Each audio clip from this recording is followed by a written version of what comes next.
Good morning, and welcome to Redeemer Lutheran Church. I'm Pastor Gary Lodeholt. This week, following All Saints Sunday, when we are thinking about our loved ones who have died and the assurance we have that they are with God in love and grace, I'm sharing some encounters I have had over the years with a gravedigger and some of the images that he shared with me that have stuck with me ever since. Our discussions were long, but toward the end he always seemed to leave me with a vision, something this uneducated man saw in a new and intriguing way that spoke so eloquently and wisely about life, death, and God. This one happened while I was in the hospital. I had had a ruptured appendix, and as I recovered from surgery, I knew it was a good thing to get out of bed and to walk the hallways of the hospital. So as often as I could, I did. I understand the staff began to call me the walker. If you've had surgery, you'll know this isn't easy. And one day, as I was focusing on my steps, one right after another, suddenly, there in the hospital was the gravedigger. He hadn't come to see me. It turned out that his wife wasn't doing well, and he was there visiting her and saw me as I was walking.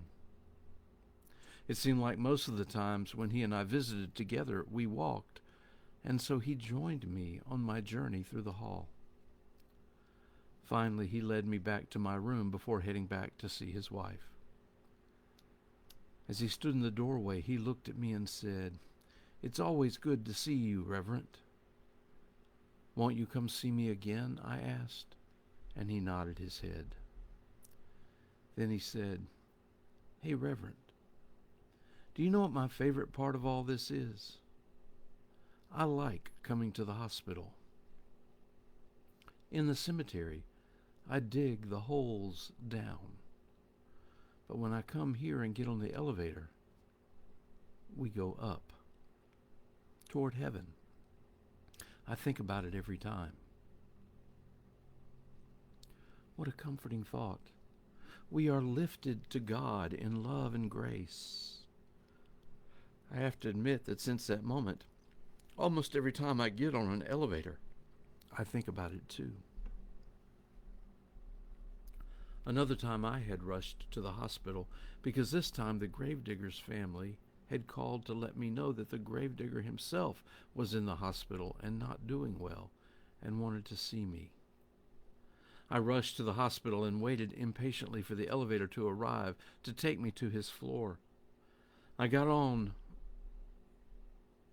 the elevator wanting to hurry, but somehow, through my adrenaline-fueled rush, I noticed that there was music playing in the elevator.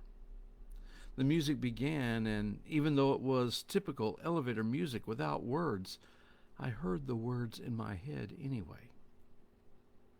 "Precious Lord, take my hand. Lead me on, let me stand. I am tired. I am weak. I am worn. Through the storm, through the night, lead me on to the light.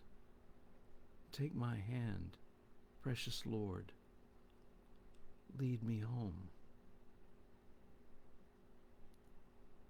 The elevator grew still, but finally the doors opened and I found his room. We talked about his illness, his prognosis, his feelings about the possibility he might die. He commented that he always saw caskets from the outside, and he wondered what they were like on the inside. For once I thought I might have some wisdom for him, so I said, "A few minutes ago I was on the elevator to come here. When the doors closed, I remember thinking how much like a box it was. I was there, sealed in, but there was music playing. 'Precious Lord, take my hand,' I sang for him." He smiled up at me. "I think that's what it's like in the box of a casket," I went on. "Jesus never leaves us. He's there to take our hand and lead us home. "Yes, sir, Reverend," he said, his voice full. About that time, a nurse appeared in the doorway to check his vital signs. She put on the blood pressure cuff, checked his temperature, and then listened to his heart and his breathing. And then, as she was packing up to go to her next patient, the gravedigger looked at me and pointed to her. "Do you see the resemblance, Reverend?" I thought maybe she was part of his family, but I couldn't even see a hint of a connection. And the nurse wore an embarrassed yet pleased look that told me this wasn't the first time he had made that comment about her. "She looks after me," the gravedigger said. "She comes if I call her, but even if I don't, she's always watching over me and caring for me." I smiled and nodded to the nurse and said, "Thank you." And that's when the gravedigger said, "So to me, she bears a striking resemblance to God." In our caring for one another, may we have that striking resemblance to God.